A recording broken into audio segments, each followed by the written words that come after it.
Bonjour à tous et bienvenue pour ma 24e critique. Avez-vous déjà eu des joueurs irresponsables qui vous ont causé tellement de problèmes que vous avez eu l'envie de les frapper et que la seule chose que vous avez pu faire, ce sont vos amis après tout, est de vous venger sur leur personnage? Si mes amis pouvaient entendre ça, ils se souviendraient de mes personnages de Shadowrun et du nombre de fois que j'ai fait chier tout le monde. Et oui, je l'avoue, j'ai été un mauvais joueur.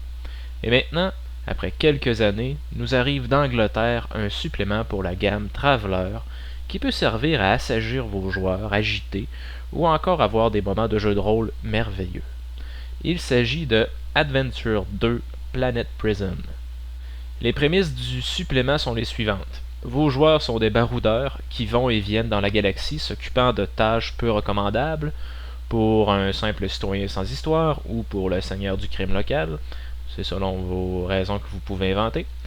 Ils vont réussir de nombreuses fois à passer entre les mains des patrouilles de l'Empire ou encore des polices des systèmes solaires.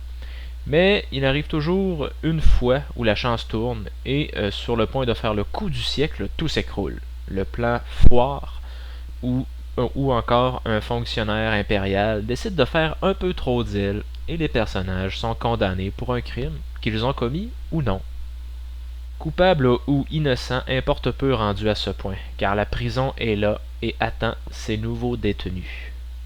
Avant de plonger dans le supplément, je tiens à faire une distinction très importante au sujet de son titre. En effet, il ne devrait pas porter le titre de Adventure, car il n'est pas à proprement parler une aventure comme on peut l'entendre dans d'autres gammes de jeux comme dans l'Appel de Cthulhu, où régulièrement on déambule d'un pays à l'autre en virant fou constamment. Non, Planet Prison est ce que j'appelle un setting, au même titre que les livres comme Chicago pour le monde des ténèbres ou encore le Forgotten Realms Camping Setting pour Donjon Dragon. Ok, je l'avoue, on trouve des éléments d'aventure, mais les auteurs proposent que leurs idées soient utilisées comme des intrigues parallèles à l'histoire que vous racontez à vos joueurs. Bon, c'était ma seule plainte à formuler contre ce supplément. Bon, maintenant la chose physique. Planet Prison est un livre en couverture souple qui devient tout tordu dès la première ouverture, comme tous les autres livres de Mongoose, et qui contient 128 pages en noir et blanc. On a toujours les mêmes dessins aussi laids et parfois ridicules. Le Planet Prison de Mongoose est une réécriture de Adventure 8 Planet Prison, publié par Game Designer Workshop en 1982 pour la gamme de Classic Traveler. Donc, les auteurs de Mongoose ont repris le cadre originel et ont tout simplement tout réécrit. Et le résultat est très intéressant. La première partie de l'ouvrage s'ouvre sur les différentes raisons pour lesquelles vos joueurs se retrouveraient dans une prison impériale. Planet Prison est écrite avec en tête que vous jouez dans l'Empire, le Third Imperium qui appelle, mais pour ne pas cloisonner son supplément, il est dit clairement que la position de la prison peut changer sans aucun problème. Et c'est le cas, car encore une fois, tout est très générique dans ce supplément. Donc, on a affaire à une prison impériale sur une planète désertique, aride et toxique. Les personnes qui se déplacent à la surface doivent porter un masque sous peine d'asphyxie et de mort. La prison elle-même est une ancienne mine ayant appartenu à une corporation. Cette dernière exploitait du minerai dans ses entrailles. L'Empire a racheté les installations et les a transformées en une prison. Et à quoi ressemble cette prison? À une série télévisée américaine nommée Oz.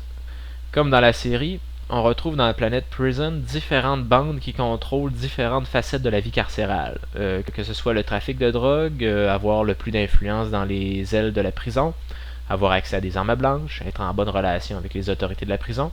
Il y a toujours une bande qui règne sur quelqu'un ou quelque chose quelque part.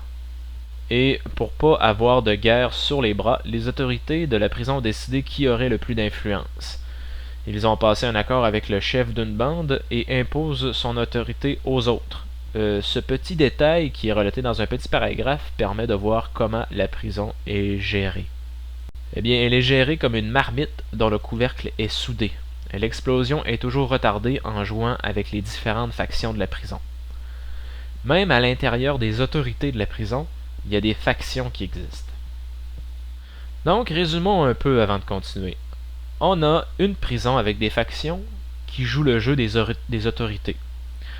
On a les autorités de la prison qui contrôlent tout comme une dictature. On a des gardes qui ressemblent plus à des tortionnaires que d'autres choses. On a une planète d'où personne ne s'est échappé.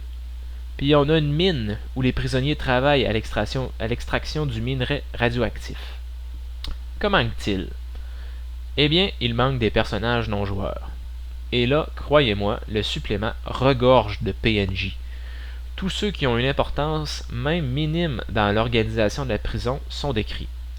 Outre les statistiques, ils ont tous un bon paragraphe de background. D'où vient-il? Qu'ont-ils fait pour se retrouver en prison? Et que font-ils dans la prison? Quelles influences ont-ils sur les groupes? Qui a de l'influence sur eux? Et j'en passe. Donc, toutes ces descriptions couvrent un tiers du supplément. L'autre tiers est une description des installations de la prison et de la mine. Cette partie du supplément est bien entendu assez aride à lire, mais outre la description des cellules, celle des mines mérite une attention. Donc les mines sont sur deux niveaux. Le premier est considéré comme un travail léger, imaginez l'extraction du charbon au 19e siècle, et le second est le plus dangereux.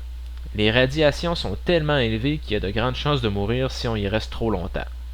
Se faire envoyer à ce niveau, c'est l'équivalent d'une punition, et presque une punition donnant la mort. Et les gardes ont la fâcheuse habitude d'envoyer pas mal de monde à ce niveau. Outre ces dangers, il existe une ancienne installation d'une ancienne race éteinte qui est difficilement accessible. Bon, là, excusez-moi, il faut que j'arrête là ma description, mais il y en aurait tellement d'autres choses à dire, mais j'arrête. C'est bon. Ah oui, j'oubliais, ce supplément est aussi une aventure. Ah. Alors, pour régler ce problème d'aventure, les auteurs proposent 6 petites intrigues qui peuvent et qui doivent presque obligatoirement se développer en parallèle de votre aventure à vous. Il n'y a pas grand-chose à dire au sujet de ces petites intrigues, sinon qu'elles utilisent les éléments et les tensions qui ont été décrites à l'intérieur du supplément. C'est très intéressant et très intelligent, mais il n'y a pas assez de substance pour en faire une campagne complète. Maintenant, à qui s'adresse ce supplément? Tout d'abord à des joueurs et des maîtres qui veulent que leur campagne prenne une tournure tout à fait originale. Ou encore à un maître qui veut faire du roleplay avec ses joueurs, mais là, vraiment beaucoup de roleplay. Pour toutes ces raisons et celles que j'oublie, ce supplément est pour vous. Peut-être que vous vous dites que je suis vendu et que soudainement je prêche pour Mongoosh Publishing. Détrompez-vous, j'ai eu autant de plaisir à lire ce supplément que ma première lecture des Mystères d'Arkham en 1996. Eh bien, c'était ma 24e critique. Pas beaucoup de critiques, mais que voulez-vous, quand on a quelque chose de bien fait entre les mains, on en profite. Et on sait que dans l'univers du jeu de rôle, ça court pas les rues des bons suppléments. Donc j'espère que vous avez apprécié et je vous dis à la prochaine.